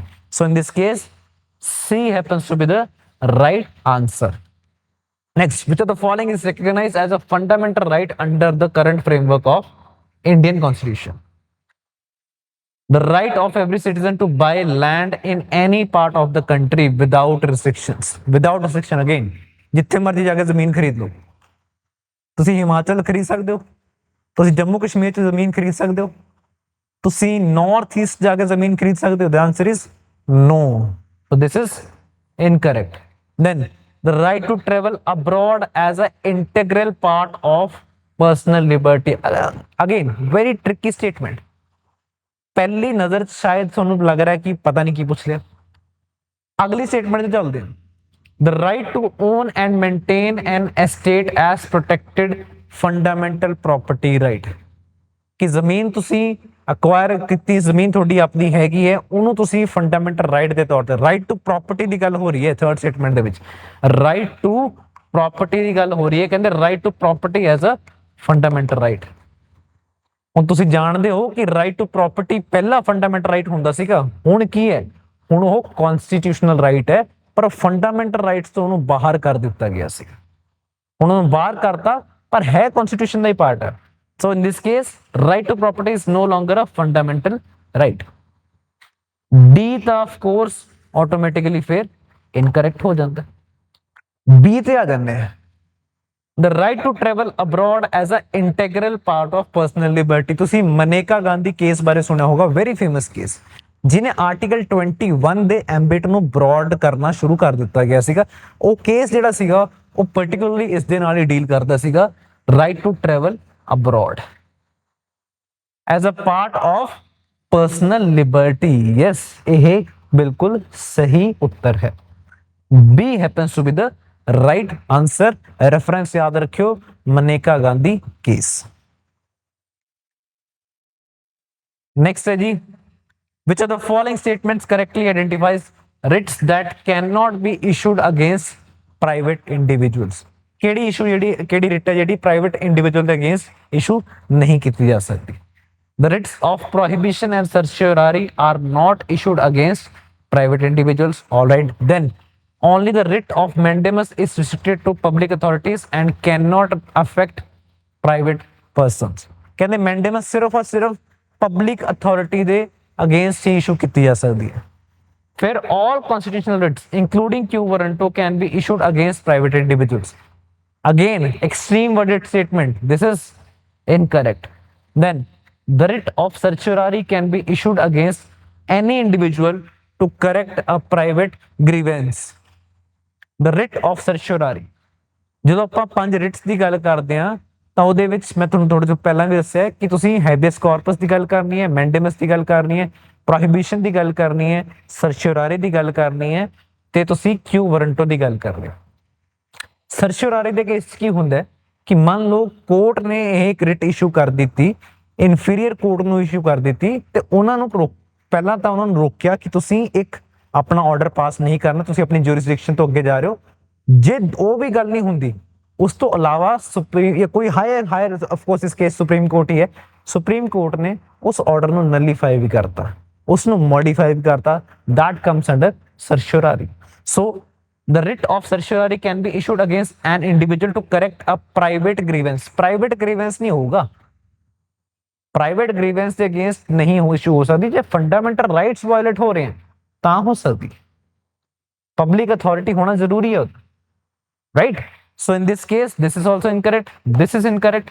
only the writ of mandamus is restricted to public authorities and cannot affect private person। ऐसा नहीं है, ਤੁਸੀਂ ਹੈਬੀਅਸ ਕਾਰਪਸ ਜਿਹੜਾ ਹੈਗਾ ਉਹ ਸਟੇਟ ਦੇ ਅਗੇਂਸਟ ਵੀ ਫਾਈਲ ਕਰ ਸਕਦੇ ਹੋ, ਫਿਰ ਮੈਂਡੇਮਸ ਤਾਂ ਹੋ ਹੀ ਰਿਹਾ, ਫਿਰ ਪ੍ਰੋਹਿਬਿਸ਼ਨ ਜਿਹੜਾ ਹੈਗਾ ਉਹ ਵੀ ਸਟੇਟ ਦੇ ਅਗੇਂਸਟ ਜਾ ਸਕਦਾ ਹੈ, ਸਰਚਿਓਰਾਰੀ ਜਿਹੜਾ ਹੈਗਾ ਉਹ ਵੀ ਸਟੇਟ ਦੇ ਅਗੇਂਸਟ ਜਾ ਸਕਦਾ ਹੈ। ਸੋ ਇਨ ਦਿਸ ਕੇਸ ਤੁਸੀਂ ਦੇਖੋ ਕਿ ਇਹ ਵੀ ਤੁਹਾਡਾ ਇਨਕਰੈਕਟ ਹੁੰਦਾ ਜਾਂਦਾ ਹੈ। The writ of prohibition and certiorari are not issued against private individuals। This happens to be right answer। ਸਰਚਿਓਰਾਰੀ ਉਦੋਂ ਲੱਗ ਸਕਦਾ ਪ੍ਰਾਈਵੇਟ ਇੰਡੀਵਿਜੂਅਲ ਤੇ ਵੀ ਜਦੋਂ ਉਹ ਇੱਕ ਪਬਲਿਕ ਇੱਕ ਕੇਸ ਨਾਲ ਡੀਲ ਕਰ ਰਿਹਾ ਜਿੱਥੇ ਫੰਡਾਮੈਂਟਲ ਰਾਈਟਸ ਜਿਹੜੇ ਹੈਗੇ ਆ ਉਹ ਵਾਇਲੇਟ ਹੋ ਰਹੇ ਹਨ। So this happens to be the right answer. Which categories of minorities are explicitly recognized for protection under the Constitution of India? ਇਸ ਕੁਐਸਚਨ ਦੇ ਵਿੱਚ ਤੁਸੀਂ ਆਰਟੀਕਲ 30 ਨੂੰ ਨਾਲ ਐਡ ਕਰ ਲਓ। Which categories of minorities are explicitly recognized for protection under Article 30 of Constitution of India? ਹਾਂਜੀ, ਤਾਂ ਕਿਹੜੇ ਕੈਟੇਗਰੀ ਨੂੰ ਐਕਸਪਲਿਸਿਟਲੀ ਉਰੇ ਮੈਂਸ਼ਨ ਕੀਤਾ ਗਿਆ ਇਹ ਕੁਐਸਚਨ ਪੁੱਛ ਰਿਹਾ। ਤਾਂ ਉਰੇ ਤੁਸੀਂ ਦੇਖੋਗੇ ਰਿਲੀਜੀਅਸ ਤੇ ਲਿੰਗੁਇਸਟਿਕ ਮਾਈਨੋਰਿਟੀਜ਼ ਦੀ ਗੱਲ ਹੁੰਦੀ ਹੈ, ਐਥਨਿਕ ਦੀ ਗੱਲ ਨਹੀਂ ਹੋ ਰਹੀ, ਕਲਚਰਲ ਦੀ ਗੱਲ ਨਹੀਂ ਹੋ ਰਹੀ, ਰਿਲੀਜੀਅਸ ਤੇ ਲਿੰਗੁਇਸਟਿਕ ਮਾਈਨੋਰਿਟੀਜ਼ ਨੂੰ ਵਰਬਟਿਮ ਮੈਂਸ਼ਨ ਕੀਤਾ ਗਿਆ ਹੈ। Next, identify the correct statement regarding the Article 17 and the right against exploitation, जो कि ਆਪਾਂ ਗੱਲ ਕਰਦੇ ਹਾਂ ਆਰਟੀਕਲ 23 24 ਦੀ ਗੱਲ ਕਰਦੇ ਹਾਂ। ਉਹਨਾਂ ਦੇ ਕੇਸ ਛੂੜੇ ਪੁੱਛੇ ਗਏ ਸਵਾਲ, the right to protection of life is available only against executive action and not against legislative law, ਕਿ ਜੇ ਐਗਜ਼ੀਕਿਊਟਿਵ ਨੇ, ਜੇ ਪੁਲਿਸ ਨੇ ਕੁਝ ਗਲਤ ਕਰਤਾ ਤਾਂ ਸਿਰਫ ਉਸੇ ਨੂੰ ਪ੍ਰੋਟੈਕਸ਼ਨ ਮਿਲਦੀ ਹੈ, ਔਰ ਜੇ कोई पार्लियामेंट ने खराब लॉ पास करता, स्टेट लेजिस्लेटिव असेंबली ने कोई खराब लॉ पास करता, ओदी कोई प्रोटेक्शन नहीं हैगी। ये पहली स्टेटमेंट ये कह रही है, which is of course incorrect. Then the protection against untouchability under article 17 is available only against actions taken by state, किसी इंडिविजुअल अगेंस्ट नहीं है। ये स्टेटमेंट ये कह रही है सिर्फ और सिर्फ स्टेट के अगेंस्ट ही है। Again this is incorrect. The right against exploitation protects individuals from violation committed by both state as well as private person. This is the right answer. But the fundamental rights they put limitation on state as well as on private individuals too, right? So the constitution, of course, not every right, but हाँ ये ਜਿਹੜੇ ਤੁਹਾਡੇ ਹੈਗੇ 17 ਤੇ ਜਿਹੜਾ right against exploitation ਹੈਗਾ, it is available against state as well as private individuals. then the constitution provides no remedy if a private person violates citizens right against forced labor, ऐसा बिल्कुल भी नहीं है। next, regarding the authority to enact laws for preventive detention in India, हाँ जी preventive detention important theme है जी, NSA वगैरह news से रहता ही रहता है, राइट। ਤੇ ਪ੍ਰੀਵੈਂਟਿਵ ਡਿਟੈਂਸ਼ਨ ਦੇ ਰਿਗਾਰਡਿੰਗ ਬਹੁਤ ਸਾਰੀ ਨਿਊਜ਼ ਰਹੀ ਹੈ ਪਿਛਲੇ 1 ਸਾਲ ਦੇ ਵਿੱਚ, ਤਾਂ ਤੁਸੀਂ ਐਕਸਪੈਕਟ ਕਰ ਸਕਦੇ ਹੋ ਕਿ ਕੁਐਸਚਨ ਇੱਥੋਂ ਆ ਸਕਦਾ ਹੈ। ਪਹਿਲੀ ਗੱਲ ਤਾਂ ਤੁਹਾਨੂੰ ਪ੍ਰੀਵੈਂਟਿਵ ਡਿਟੈਂਸ਼ਨ ਜਿਹੜਾ ਹੈਗਾ ਉਹਦੇ ਆਰਟੀਕਲ ਤੁਹਾਨੂੰ ਯਾਦ ਹੋਣੇ ਚਾਹੀਦੇ ਕਿ ਕਿਹੜੇ ਆਰਟੀਕਲ ਦੇ ਵਿੱਚ ਪ੍ਰੀਵੈਂਟਿਵ ਡਿਟੈਂਸ਼ਨ ਦੀ ਗੱਲ ਕਰਦੇ ਆ ਆਪਾਂ। ਆਰਟੀਕਲ 22 ਦੇ ਵਿੱਚ ਗੱਲ ਕਰਦੇ ਆ, ਕਲੌਜ਼ 3 ਤੇ 4 ਦੀ ਗੱਲ ਕਰਦੇ ਆ। ਤਾਂ ਹੁਣ ਅੱਗੇ ਆਪਾਂ ਪੜ੍ਹੀਏ ਇਹਨੂੰ। Parliament has exclusive authority to make preventive detention laws related to defense, foreign affairs ਤੇ security of India। ਹਾਲਾਂਕਿ extreme worded statement ਹੈ, but be cautious। State legislature have the sole power to enact preventive detention for any reason they deem fit। ਕਹਿੰਦੇ state ਦੀ assembly ਆਪਣੇ ਹਿਸਾਬ ਨਾਲ ਜੋ ਉਹਨਾਂ ਨੂੰ ਲੱਗਦਾ ਹੈ ਕੋਈ ਵੀ ਰੀਜ਼ਨ ਹੈਗਾ ਉਹਨੂੰ ਮੱਦੇਨਜ਼ਰ ਰੱਖਦੇ ਹੋਏ ਆਪਣੇ laws ਬਣਾ ਸਕਦੀ ਹੈ, ਕੋਈ ਲਿਮਿਟੇਸ਼ਨ ਨਹੀਂ ਉਸ ਤੇ। ਕੋਈ ਇਹੋ ਜਿਹਾ ਕੇਸ ਬਣ ਸਕਦਾ ਜਦੋਂ ਕਨਸਟੀਟਿਊਸ਼ਨ ਦੀ ਗੱਲ ਕਰਦੇ ਹਾਂ ਤਾਂ ਆਪਾਂ ਲਿਮਿਟਡ ਗਵਰਨਮੈਂਟ ਦੀ ਗੱਲ ਕਰਦੇ ਹਾਂ, ਤਾਂ ਲਿਮਿਟਡ ਗਵਰਨਮੈਂਟ ਮਤਲਬ ਗਾਰਡ ਰੇਲਸ ਲੱਗੇ ਹੋਏ ਹੈ, ਉਹ ਗਵਰਨਮੈਂਟ ਉਸ ਤੋਂ ਬਾਹਰ ਜਾ ਨਹੀਂ ਸਕਦੀ। ਤਾਂ ਫਿਰ ਸਟੇਟਮੈਂਟ 2 ਕੀ ਹੈ? Automatically incorrect. Then both parliament and state legislatures have equal and exclusive authority over laws connected to foreign affairs। foreign affairs ਦਾ ਮਸਲਾ ਹੋ ਰਿਹਾ ਉਰੇ, ਅੰਤਰਰਾਸ਼ਟਰੀ ਮੁੱਦਾ ਹੋ ਰਿਹਾ, ਤੇ ਕਹਿੰਦੇ ਕਿ ਪਾਰਲੀਮੈਂਟ ਤੇ ਸਟੇਟ ਅਸੈਂਬਲੀ ਦੋਵਾਂ ਦੀ ਇਕੁਅਲ ਪਾਵਰ ਹੈ। ਦੋਹਾਂ ਦੀ ਇਕੁਅਲ ਪਾਵਰ ਕਿੱਦਾਂ ਹੋ ਸਕਦੀ ਹੈ, ਐਂਡ ਖਾਸ ਕਰਕੇ ਸਟੇਟ ਦੀ ਪਾਵਰ ਕਿੱਦਾਂ ਹੋ ਸਕਦੀ, ਤਾਂ this is also incorrect. then neither the parliament nor the states can enact preventive detention laws as they violate basic structure of the constitution। ਜੇ ਬੇਸਿਕ ਸਟਰਕਚਰ ਨੂੰ ਵਾਇਲੇਟ ਕਰਨਾ ਹੁੰਦਾ ਸੀਗਾ ਤਾਂ ਫਿਰ ਆਰਟੀਕਲ 22 ਦੇ ਵਿੱਚ ਪ੍ਰੀਵੈਂਟਿਵ ਡਿਟੈਂਸ਼ਨ ਦੀ ਗੱਲ ਹੀ ਕਿਉਂ ਹੋਣੀ ਸੀਗੀ? ਤਾਂ this is also incorrect. So we left with the first statement which is correct and factually also correct। parliament ਕੋਲ exclusive authority ਹੈ to frame detention related laws vis-a-vis defense, foreign affairs ਤੇ security of India। ਇਹ ਤਿੰਨ ਮੁੱਦਿਆਂ ਤੇ ਸਿਰਫ ਔਰ ਸਿਰਫ ਪਾਰਲੀਮੈਂਟ ਹੀ ਲਾਅ ਬਣਾ ਸਕਦਾ ਹੈ ਪ੍ਰੀਵੈਂਟਿਵ ਡਿਟੈਂਸ਼ਨ ਲਈ। ਇਸ ਤੋਂ ਇਲਾਵਾ ਸਿਕਿਉਰਿਟੀ ਆਫ ਸਟੇਟ ਦੀ ਗੱਲ ਕਰੀਏ ਜਾਂ ਬਾਕੀ ਸਪਲਾਈਜ਼ ਦੀ ਗੱਲ ਕਰੀਏ, ਉਹਦੇ ਤੇ ਸਟੇਟ ਵੀ ਬਣਾ ਸਕਦੀ ਹੈ। ਪਰ ਇਹ ਤਿੰਨ ਜਿਹੜੇ ਮੁੱਦੇ ਹੈਗੇ, ਡਿਫੈਂਸ ਹੋ ਗਿਆ, ਐਕਸਟਰਨਲ ਅਫੇਅਰਸ ਹੋ ਗਿਆ ਤੇ ਸਿਕਿਉਰਿਟੀ ਆਫ ਇੰਡੀਆ ਜਿੱਥੇ ਇਨਵੋਲਡ ਹੈ, ਉੱਥੇ ਸਿਰਫ ਔਰ ਸਿਰਫ ਪਾਰਲੀਮੈਂਟ ਹੀ ਲਾਅ ਬਣਾ ਸਕਦਾ ਹੈ। This is correct. Next, identify the correct statement regarding the educational rights of minorities under the Constitution of India। Article 29 30 ਦੀ ਗੱਲ ਹੋ ਰਹੀ ਹੈ। minorities have the right to establish and administer educational institutions of their choice, all right। then article 30 explicitly mentions ethnic minorities, ethnic word, ethnic minorities along with linguistic and religious minorities। थोड़ी देर पहला ही ਆਪਾਂ cover ਕੀਤਾ ਹੈ, 3 ਜਾਂ 4 questions ਪਹਿਲਾਂ cover ਕੀਤਾ ਹੈ ਕਿ ਆਰਟੀਕਲ 30 ਐਕਸਪਲਿਸਿਟਲੀ ਕਿਹੜੀ ਦੋ ਮਾਈਨੋਰਿਟੀਜ਼ ਦੀ ਗੱਲ ਕਰਦਾ ਹੈ, ਲਿੰਗੁਇਸਟਿਕ ਤੇ ਰਿਲੀਜੀਅਸ ਮਾਈਨੋਰਿਟੀਜ਼ ਦੀ ਗੱਲ ਕਰਦਾ ਹੈ, ਐਥਨਿਕ ਮਾਈਨੋਰਿਟੀਜ਼ ਦੀ ਗੱਲ ਉਰੇ ਨਹੀਂ ਹੁੰਦੀ। ਫਿਰ religious denominations have an unfettered right to maintain institutions that cannot be regulated by the state। भाई कॉन्स्टिट्यूशन की गल कर रहे हैं, कॉन्स्टिट्यूशन मतलब लिमिटेशन, लिमिटेड। जे गवर्नमेंट लिमिटेड है तो जे कोई बॉडी, कोई इंस्टीट्यूशन, कोई प्राइवेट इंडिविजुअल भी है, सब दे जेडे राइट्स ने लिमिटेड ने। It can not be unfettered, without bound, ऐसा नहीं हो सकता। सो रिलीजियस डिनोमिनेशन जेडे हैगे इंस्टीट्यूशंस की गल कर रहे हैं, दे हैव अनफेटर्ड राइट कि रोक ही नहीं सकते, उन्होंने कोई राइट है, तुसी रोक ही नहीं सकते, कोई ब्रिज नहीं ला सकते, कुछ कर्टेल नहीं ला सकते, ऐसा नहीं हो सकता। Then minority educational institution loses its legal status immediately जदों भी वो कोई फाइनेंशियल एड रिसीव करता फ्रॉम द गवर्नमेंट। बड़ी बेतुकी जी गल है। आर्टिकल 29 ਤੇ 30 ਦਾ ਪਰਪਸ ਕੀ ਹੈ ਕਿ ਤੁਸੀਂ ਜਿਹੜੀ ਡਾਈਵਰਸਿਟੀ ਹੈਗੀ ਹੈ, ਆਪਣੀ ਮਾਈਨੋਰਿਟੀਜ਼ ਹੈਗੇ ਆ, ਉਹਨਾਂ ਨੂੰ ਪ੍ਰੋਟੈਕਟ ਕਰਨਾ ਤੇ ਉਹਦੇ ਪ੍ਰੋਟੈਕਸ਼ਨ ਲਈ ਇਹ ਵੀ ਹੋ ਸਕਦਾ ਕਿ ਸਰਕਾਰ ਉਹਨਾਂ ਨੂੰ ਗ੍ਰਾਂਟਸ ਵੀ ਦੇਵੇ। ਪਰ ਸਰਕਾਰ ਜੋ ਗ੍ਰਾਂਟਸ ਦੇਊਗੀ ਤਾਂ ਸਰਕਾਰ ਕੋਈ ਭੇਦਭਾਵ ਨਹੀਂ ਕਰੂਗੀ। ਪੋਜ਼ਿਟਿਵਲੀ ਆਪਾਂ ਉਸ ਚੀਜ਼ ਨੂੰ ਚੈਰਿਸ਼ ਕਰਨਾ ਹੈ, ਪੋਜ਼ਿਟਿਵਲੀ ਹੀ ਆਪਾਂ ਉਸ ਚੀਜ਼ ਨੂੰ ਕੰਜ਼ਰਵ ਕਰ ਸਕਦੇ ਹਾਂ। ਸੋ ਉਰੇ ਦੇਖੋ ਤੁਸੀਂ ਕਹਿੰਦੇ ਕਿ ਜਦੋਂ ਹੀ ਕੋਈ ਫਾਈਨੈਂਸ਼ੀਅਲ एड सरकार तो मिली, immediately they lose their status, ऐसा नहीं होगा, बिल्कुल भी नहीं होने वाला। सो minorities have the right to establish and administer educational institution of their choice। This happens to be the right answer। Next, which landmark Supreme Court case specifically addressed the concept of creamy layer। creamy layer ਦੀ ਗੱਲ ਕਿਹਨੇ ਕੀਤੀ ਸੀਗੀ? ਤਾਂ ਉਰੇ ਗੱਲ ਹੋਈ ਸੀਗੀ Indira Sahni versus union of India ਦੇ ਵਿੱਚ, ਜਿੱਥੇ ਕਿਹਾ ਗਿਆ ਸੀਗਾ ਕਿ ਓਬੀਸੀਜ਼ ਦੇ ਕੇਸ 'ਚ ਇੱਕ ਕ੍ਰੀਮੀ ਲੇਅਰ ਦਾ ਕਨਸੈਪਟ ਹੁੰਦਾ ਐਂਡ ਇੰਦਰਾ ਸਾਹਨੀ ਜਜਮੈਂਟ ਦੇ ਵਿੱਚ ਹੀ 50% ਜਿਹੜਾ ਬਾਰ ਸੀਗਾ ਰਿਜ਼ਰਵੇਸ਼ਨ ਦੇ ਵਿੱਚ ਉਹ ਰੱਖ ਦਿੱਤਾ ਗਿਆ ਸੀਗਾ ਕਿ ਇਸ ਤੋਂ ਜ਼ਿਆਦਾ ਐਕਸੀਡ ਨਹੀਂ ਹੋਣਾ ਚਾਹੀਦਾ। ਤਾਂ ਇਹ ਸਟੇਟਮੈਂਟ ਜਾਂ ਇਹ ਕੇਸ ਤੁਸੀਂ ਯਾਦ ਰੱਖਣਾ ਹੀ ਰੱਖਣਾ। Next, which of the following activities is directly prohibited by the right against exploitation in Indian constitution? हाँ जी, राइट अगेंस्ट एक्सप्लॉयटेशन केड़ी कैटेगरी है जी, केड़े आर्टिकल्स को कवर कर दिया है? आर्टिकल 23, 24 ते यह डायरेक्टली किहदे नाल डील करदी है? Trafficking of human beings and use of forced labour. Untouchability जिहड़ी हैगी है वो इक्वालिटी वाले केस च आंदी है जी, right. So this happens to be the right answer in this case.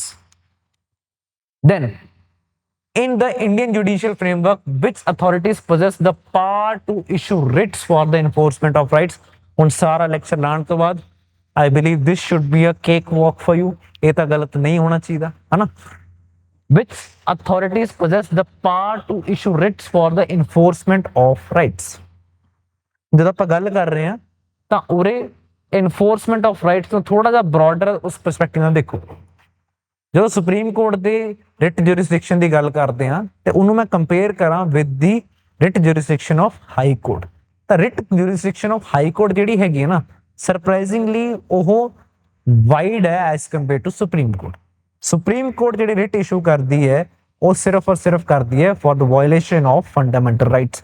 ਪਰ ਹਾਈ ਕੋਰਟ ਜਿਹੜੀ ਹੈਗੀ ਹੈ ਉਹ ਫੰਡਾਮੈਂਟਲ ਰਾਈਟਸ ਦੇ ਨਾਲ ਨਾਲ ਬਾਕੀ ਜੇ ਕੋਈ ਰਾਈਟਸ ਵਾਇਲੇਟ ਹੋਈਆਂ ਤਾਂ ਉਹਨਾਂ ਦੇ ਕੇਸ ਵਿੱਚ ਵੀ ਰਿਟ ਇਸ਼ੂ ਕਰ ਦਿੰਦੀ ਹੈ। ਤਾਂ ਉਰੇ ਇਨਫੋਰਸਮੈਂਟ ਆਫ ਰਾਈਟਸ ਦੀ ਗੱਲ ਹੋ ਰਹੀ ਹੈ, ਸਿਰਫ ਔਰ ਸਿਰਫ ਫੰਡਾਮੈਂਟਲ ਰਾਈਟਸ ਦੀ ਗੱਲ ਨਹੀਂ ਹੋ ਰਹੀ। ਤਾਂ ਕਰਕੇ ਆਪਾਂ ਉਰੇ ਹਾਈ ਕੋਰਟ ਦੀ ਵੀ ਗੱਲ ਕਰਾਂਗੇ ਤੇ ਆਪਾਂ ਸੁਪਰੀਮ ਕੋਰਟ ਦੀ ਵੀ ਗੱਲ ਕਰਾਂਗੇ। So in this case supreme courts of course and various high courts, this happens to be the right answer, not supreme court of India exclusively. ਜੇ ਫੰਡਾਮੈਂਟਲ ਰਾਈਟਸ ਦੀ ਗੱਲ ਕਰ ਰਹੇ ਸੀ ਆਫ ਕੋਰਸ ਤਦ ਵੀ ਇਹ ਤੁਸੀਂ ਦੇਖੋਗੇ ਸੁਪਰੀਮ ਕੋਰਟ ਵੀ enforce ਕਰ ਸਕਦਾ ਹੈ ਤੇ ਹਾਈ ਕੋਰਟ ਵੀ ਕਰ ਸਕਦਾ। ਤਾਂ ਐਕਸਕਲੂਸਿਵ ਜਿਹੜਾ ਵਰਡ ਹੈਗਾ ਉਹ ਹੋਰ ਫਿੱਟ ਨਹੀਂ ਹੁੰਦਾ। ਫਿਰ all judicial courts including district and session court, ਇਹ ਤਾਂ ਬਾਹਰ ਹੀ ਰਹਿਣਗੇ। ਦੈਨ ਐਗਜ਼ੀਕਿਊਟਿਵ ਬ੍ਰਾਂਚ ਦੀ ਗੱਲ ਹੋ ਰਹੀ ਹੈ, of course this will also say outside the jurisdiction, supreme court and various high courts ਜਿਹੜੇ ਹੈਗੇ ਆ ਇਹ ਇਸ਼ੂ ਕਰਦੇ हैं writs for enforcement of rights. Next, identify the statement regarding the cultural and educational rights that is incorrect. Incorrect statement ਨੂੰ ਤੁਸੀਂ identify ਕਰਨਾ ਹੈ. ਕਲਚਰਲ ਤੇ ਐਜੂਕੇਸ਼ਨਲ ਰਾਈਟਸ ਦੀ ਗੱਲ ਹੋ ਰਹੀ ਹੈ ਆਰਟੀਕਲ 29 ਤੇ 30 ਦੀ ਗੱਲ ਹੋ ਰਹੀ ਹੈ, ਯਾਦ ਰੱਖਣਾ. Every section of citizens has the right to conserve its distinct language ਜਾਂ ਫਿਰ script. ਹੁਣ ਉਰੇ ਐਕਸਟ੍ਰੀਮ ਵਰਡ ਆ ਗਿਆ ਤੇ ਤੁਹਾਡੇ ਦਿਮਾਗ ਦੇ ਘੋੜੇ ਦੌੜਨਾ ਸ਼ੁਰੂ ਕਰ ਦੇਣਗੇ, ਤਾਂ ਮੇ ਵੀ ਕੁਝ ਬੱਚੇ ਫਟਾਫਟ ਹੜਬੜਾਹਟ ਇਸੇ ਨੂੰ ਫਟਾਫਟ ਇਨਕਰੈਕਟ ਮਾਰਕ ਕਰ ਦੇਣਗੇ ਵਿਦਆਊਟ ਇਵਨ ਰੀਡਿੰਗ ਦ ਰਿਮੇਨਿੰਗ 3 ਸਟੇਟਮੈਂਟ. ਤਾਂ ਮੈਂ ਤੁਹਾਨੂੰ ਪਹਿਲਾਂ ਕਿਹਾ ਥੰਬ ਰੂਲ ਕੀ ਹੈ, ਚਾਰੋਂ ਦੀ ਚਾਰੋਂ ਸਟੇਟਮੈਂਟ ਤੁਸੀਂ ਪੜ੍ਹਨੀ ਆ ਫਿਰ ਆਪਣਾ ਆਨਸਰ ਮਾਰਕ ਕਰਨਾ, ਹੜਬੜਾਹਟ ਚ ਗਲਤੀ ਨਹੀਂ ਕਰਨੀ. ਹਾਂਜੀ, the admission to state funded educational institutions cannot be denied based on religion या फिर race. Then the state is mandated to discriminate. Mandated, देखो जी state is mandated, state ਨੂੰ ਹੀ mandate देता कि तू तो discriminate करना ही करना है against the institutions managed by majority communities when granting aid. Majority ਦੀ ਬਜਾਏ ਵੀ ਨਾ ਤੁਸੀਂ ਉਰੇ minority ਲਿਖ ਲਓ, वो ज्यादा सुटेबल होगा. Then this statement becomes the state is mandated to discriminate against the institutions managed by minority communities when granting aid. Fourth statement, religious and linguistic minorities have the right to administer their own educational institutions. ਇਹ ਤਾਂ ਪਹਿਲਾਂ ਹੀ ਕਰਕੇ ਆਏ ਆਪਾਂ, ਤਾਂ ਇਹ ਤਾਂ ਆਪਾਂ ਨੂੰ ਪਤਾ ਹੈ ਕਿ ਯਾਰ ਇਹ ਤਾਂ ਹੋਊਗਾ correct. ਫਿਰ ਕਿਹਾ ਉੱਤੇ ਵਾਲੀ ਸਟੇਟਮੈਂਟ ਤੇ ਉਤਰਾ, every section of citizen has the right to conserve its distinct language or script. ਹਰ ਪ੍ਰਕਾਰ ਦੇ ਸਿਟੀਜ਼ਨ ਜਿਹੜੇ ਆਪਣੇ ਹੈਗੇ ਆ ਉਹ ਡਿਪੈਂਡ ਕਰਦਾ ਕਿਹੜੀ ਵੀ ਮਾਈਨੋਰਿਟੀ ਤੋਂ ਹੋਣ ਚਾਹੇ ਮੈਜੋਰਿਟੀ ਹੋਣ, ਉਹਨਾਂ ਕੋਲ ਅਧਿਕਾਰ ਹੈ ਆਪਣੀ ਲੈਂਗੁਏਜ ਤੇ ਆਪਣੀ ਸਕ੍ਰਿਪਟ ਨੂੰ ਬਚਾਉਣ ਦਾ, ਕੰਜ਼ਰਵ ਕਰਨ ਦਾ. This is what article 29 says. 30 ਜਿਹੜਾ ਹੈਗਾ ਆਰਟੀਕਲ 30 ਉਹ ਦੋ ਟਾਈਪ ਦੀ ਮਾਈਨੋਰਿਟੀਜ਼ ਦੀ ਗੱਲ ਕਰਦਾ ਹੈ, ਰਿਲੀਜੀਅਸ ਤੇ ਲਿੰਗੁਇਸਟਿਕ. ਪਰ 29 ਜਿਹੜਾ ਹੈਗਾ ਉਹ ਸਾਰੇ ਸਿਟੀਜ਼ਨਸ ਦੀ ਗੱਲ ਕਰ ਜਾਂਦਾ ਹੈ. This happens to be the right statement, and then admission to state funded educational institutions cannot be denied. ਜਿਹੜੀ state ਦੇ funded education institutions ਨੇ ਉਹ admission deny ਨਹੀਂ ਕਰ ਸਕਦੇ on the basis of religion ਤੇ race. This is also right in this case. The state is mandated, of course this happens to be a negative statement and this is the culprit and this happens to be the incorrect one. Next है जी, आखिरी question है, which of the following statements correctly describes the restrictions on fundamental rights while martial law ਦੀ ਗੱਲ ਹੋ ਰਹੀ ਹੈ ਉਰੇ, ਇਹਨੂੰ confuse ਨਹੀਂ ਕਰਨਾ with emergency. Martial law is altogether different thing. Military ਦੀ ਗੱਲ ਕਰ ਰਹੇ ਹਾਂ ਪਰ martial law ਦੀ ਗੱਲ ਕਰ ਰਹੇ ਹਾਂ under article 34 of the Indian Constitution. पहली स्टेटमेंट है article 34 provides for suspension of writ of habeas corpus automatically. ਕਹਿੰਦੇ ਜਿੱਦਾਂ ਹੀ ਮਾਰਸ਼ਲ ਲਾਅ ਲੱਗਿਆ ਉਦਾਂ ਹੀ ਕਹਿੰਦੇ ਜਿਹੜੇ ਰਿਟ ਸੀਗੀ ਹੈਬਿਸ ਕਾਰਪਸ ਲਈ ਉਹ ਸਸਪੈਂਡ ਹੋ ਗਈ. ਇਹ ਸਟੇਟਮੈਂਟ ਤਾਂ ਇਨਕਰੈਕਟ ਹੈ. ਤਾਂ ਫਿਰ ਡੈਮੋਕ੍ਰੇਸੀ ਦਾ ਕੀ ਫਾਇਦਾ ਰਿਹਾ ਫਿਰ, ਹਨਾ? Parliament may by law indemnify any person in the service of union या फिर state for any act done by him in connection with maintenance or restoration of order in any area where martial law was in force. जे किसी state तो या state दे officer तो या let's say center they officer तो कुछ उत्थे कोई action होया था तो parliament by law उन्हें indemnify कर सकता है, ये कह रहे हैं. Next third statement, the declaration of martial law under article 34 carries the same legal requirement and procedures as the proclamation of national emergency under article 352. ਜਦੋਂ ਆਪਾਂ ਐਮਰਜੈਂਸੀ ਦੀ ਗੱਲ ਕਰਾਂਗੇ ਤਾਂ ਉਹਨੂੰ ਨੈਸ਼ਨਲ ਐਮਰਜੈਂਸੀ ਡਿਕਲੇਰੇਸ਼ਨ ਦੀ ਵੀ ਗੱਲ ਕਰਾਂਗੇ. ਪਰ ਮੈਂ ਤੁਹਾਨੂੰ ਪਹਿਲੇ ਦੱਸਿਆ ਸੀਗਾ ਕਿ article 34 is not same as national emergency. ਉਹ ਦੋਨੋਂ ਅਲੱਗ-ਅਲੱਗ ਚੀਜ਼ਾਂ ਹੈ. ਐਮਰਜੈਂਸੀ ਦੀ proclamation it is backed by what, it is backed by parliament. ਤੁਹਾਨੂੰ ਪਾਰਲੀਮੈਂਟ ਦੇ ਅਪਰੂਵਲ ਦੀ ਲੋੜ ਪੈਂਦੀ ਹੈ. ਸੋ ਇਹ ਜਿਹੜਾ ਹੈਗਾ this is not the same as national emergency. This happens to be incorrect. then any act of indemnity passed by parliament under article 34 is immune from judicial review and cannot be challenged in the supreme court. All right, this happens to be one of the again very extreme statement ਕਿ ਕੋਈ ਵੀ ਜੇ supreme court ਨੇ sorry ਜੇ parliament ਨੇ ਕੋਈ ਵੀ ਇੱਥੇ law ਪਾਸ ਕਰਤਾ ਤੇ ਫਿਰ ਉਹ ਲਾਅ ਦੀ ਇੰਨੀ ਪਾਵਰ ਹੈ ਕਿ ਉਹਨੂੰ ਸੁਪਰੀਮ ਕੋਰਟ ਵੀ ਨਲੀਫਾਈ ਨਹੀਂ ਕਰ ਸਕਦੀ, ਚਾਹੇ ਉਹ ਅਲਟਰਾ ਵਾਇਰਸ ਹੀ ਹੋ, ਚਾਹੇ ਉਹ ਫੰਡਾਮੈਂਟਲ ਰਾਈਟਸ ਨੂੰ ਵਾਇਲੇਟ ਕਰ ਰਿਹਾ, ਕੁਝ ਕਰ ਰਿਹਾ, ਸੁਪਰੀਮ ਕੋਰਟ ਨੂੰ ਕੁਝ ਨਹੀਂ ਕਰ ਸਕਦੀ. This goes against the principle of separation of power. This goes against the principle of supremacy of constitution. Judicial review ਜਿਹੜਾ ਹੈਗਾ ਜਾਂ ਜੁਡੀਸ਼ਰੀ ਦੀ ਜਿਹੜੀ ਪਾਵਰ ਹੈਗੀ ਹੈ ਉਹਨੂੰ ਤੁਸੀਂ curtail ਨਹੀਂ ਕਰ ਸਕਦੇ ਇਸ ਲੈਵਲ ਤੇ. This is incorrect and this happens to be may by law indemnify. This happens to be the right answer in this case. ਸੋ ਉਮੀਦ ਹੈ ਮੈਨੂੰ ਕਿ ਅੱਜ ਦਾ ਸੈਸ਼ਨ ਤੁਹਾਨੂੰ ਪਸੰਦ ਆਊਗਾ. Thank you very much. Stay positive ਤੇ ਇਸ ਸੀਰੀਜ਼ ਨੂੰ ਆਪਾਂ ਕੰਟੀਨਿਊ ਰੱਖਾਂਗੇ ਤੇ ਐਕਸਰਸਾਈਜ਼ ਦੀ ਜੀਐਸ ਦੀ ਤਿਆਰੀ ਐਮਸੀਕਿਊਜ਼ ਦੇ ਥਰੂ ਆਪਾਂ ਕਰਵਾਵਾਂਗੇ. All the very best and stay positive and healthy. Thank you.